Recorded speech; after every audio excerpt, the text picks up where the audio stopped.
Guys, welcome back to the channel. Nick here from Gimme Market Reviews, and today, very excited, got a new review for you guys, the Mizuno S1 blade. Mizuno as a brand always have this sort of mystique to them as well. I hit a pretty good shot there, so that'll be interesting. Launched on a lovely flight, but soft, lovely, felt absolutely fantastic, I have to say. Petite again, definitely, there's not a huge amount of real estate there, that's for sure.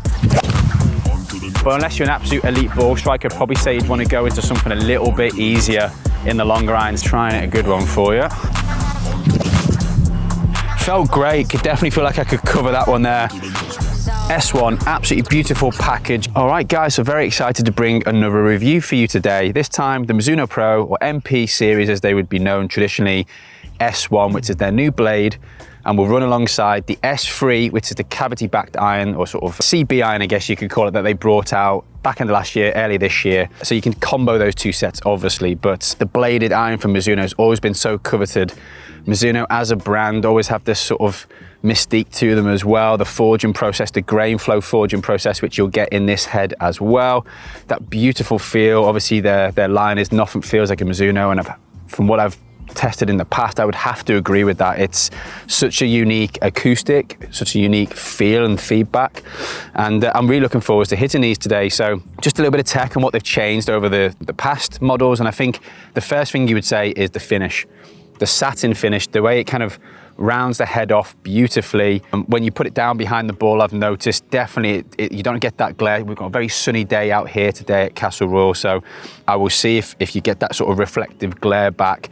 I've never been a fan of the mirrored finish personally, so this satin finish, that really finishes this iron off absolutely beautiful, and I think it just takes it to another level personally. Then we've got to look at the back of it here, so you've got your channeling as well. So obviously they've taken some weight from here and they've vertically positioned that a little bit more down behind the sweet spot, and then they've also taken it out towards the toe area as well, and that is all in aid of creating higher MOI, a little bit more forgiveness for, and this iron isn't really looking at forgiveness, right? It's a blade, it's designed for movability, changing flight, changing trajectories, but it's always nice if they can build any of that into this sort of an iron. It's only going to help the player.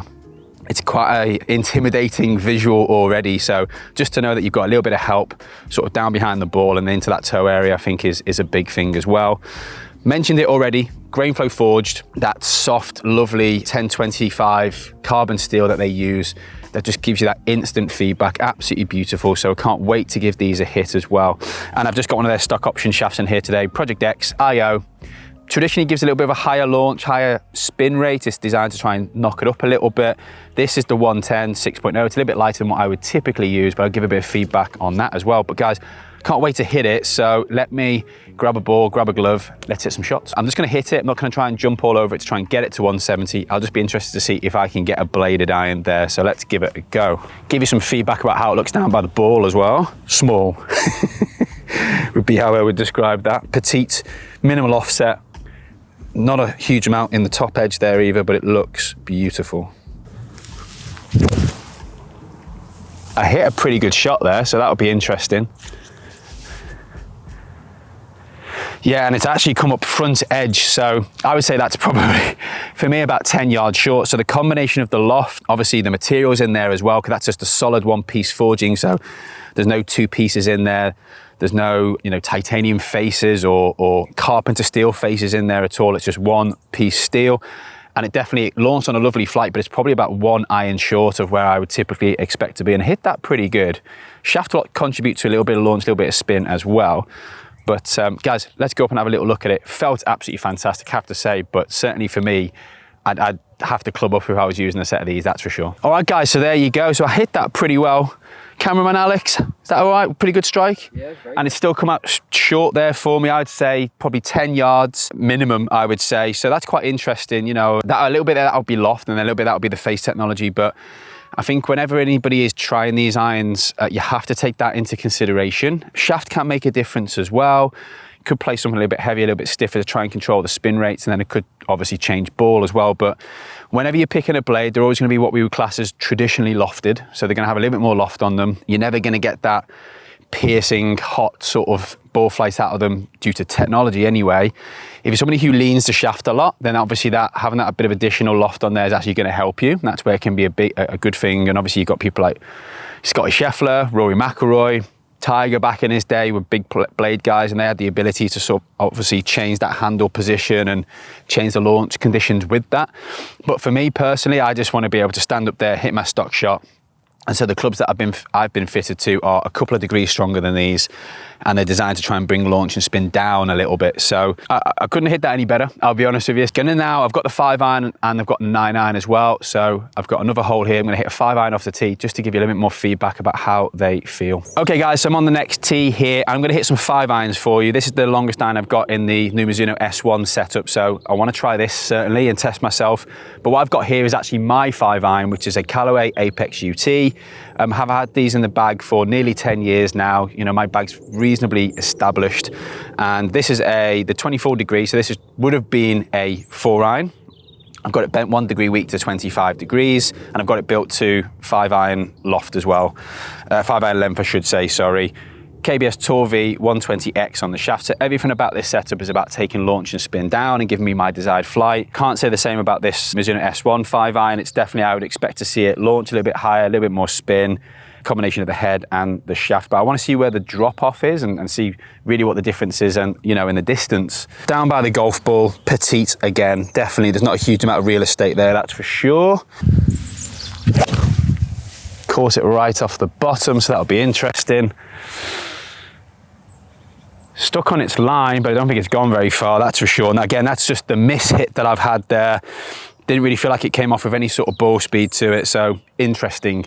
Now I'm gonna hit one with mine. Just putting it down, it will look a lot friendlier than that Mizuno 5-iron. And I guess this is where, if you were gonna play this S1, you might wanna combo with the S3. That came out a little bit earlier, which has got a little bit more of that cavity back to it. It's just gonna give you that little bit more forgiveness in the longer irons, certainly. And that's, I think, what you would see with the professionals, and the way that the professionals will sort of bag those up as well. That's a different strike altogether, but I'm so much more comfortable with it, obviously. But let's have a little wander up and see exactly what the difference was between those two shots. Right guys, so interesting. So there's the Mizuno there. Admittedly, it wasn't the best strike from me, but again, that shows a little bit about the forgiveness. And then we probably got a full 15 yards, Alex. Did hit mine better, certainly. We know it's a different sort of setup and different construction, but again, that's where I would probably encourage most amateur players. You could play a bladed set, but unless you're an absolute elite ball striker, I'd probably say you'd want to go into something a little bit easier in the longer irons. But I'm going to give you a little bit of feedback now. This is the 9-iron here, so I've got myself set up at a yardage. And this is where I think a set like this can come into its own, because I'm going to be able to manipulate this flight if I want to. I'm going to try and hit it a little bit lower to try and achieve my yardage and just try and give it the correct flight that I'm after here as well. This is where I think the sizing of the S1 starts to look absolutely fantastic. So let me see how I get on with this one. The shape down at the bottom end of the bag is absolutely gorgeous. Little pull again. Just haven't quite got enough shaft weight for me to pull against. Pin high, a little bit left. Felt great, could definitely feel like I could cover that one there. And again, one of the other features of this particular iron is the bounce configuration on it. So they've actually gone, they sort of chamfered the front here a little bit. They've actually added a little bit of bounce.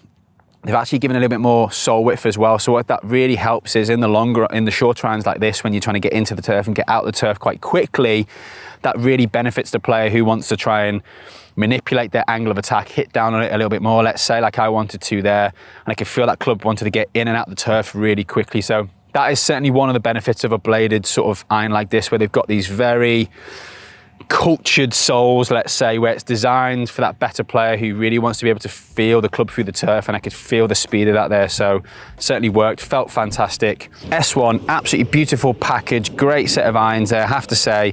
Certainly not for the faint-hearted when you get into the longer irons, that's for sure. I think I showed the drop off there in something like a 5-iron when you just don't get it, and it's probably maybe a groove or two low, so it wasn't even that far down the face, to be honest with you, but you could really see quite a bit of a drop off there compared to what I would say are traditionally lofted irons to, you know, modern day lofted irons nowadays. What I've got in the bag is pretty much what you'd expect off of a P790, for example, I would say, tailor-made. But absolutely beautiful iron, classically shaped, petite into long irons, and then nice and, I would say, boxy is probably the way I would describe them, going into sort of 9-iron and pitching wedge. But because of that CG placement now, what they've done with it with the channel, I really felt like I could manipulate the 9-iron with the few shots that I hit with it, and I could control my trajectory with it. So there's definitely the advantages to a blade there, I have to say. The Mizuno faithful will love these, I think. The satin finish definitely takes them to a new level, no two ways about that. And then I think what they've done with the soles there in terms of the shaping of it suits the traditional fairways of today, the more manicured, watered fairways that we get in golf nowadays. So guys, do you play a set of Mizuno blades yourself? Have you played them in the past? Do you play them now? Are you looking at the S1s? Are you looking at that upgrade? Is it the finish? What is it about them that's tempting you into giving these a try? Would love to hear your feedback. And if you haven't already, please subscribe to the channel. Let me know in the comments below if there's any product, whether it be Mizuno or anybody else, that you would like to see me review. I'd love to get out on the golf course and hit it for you guys. But yeah, guys, I've been Nick. This is Gimme. We'll see you at the next review.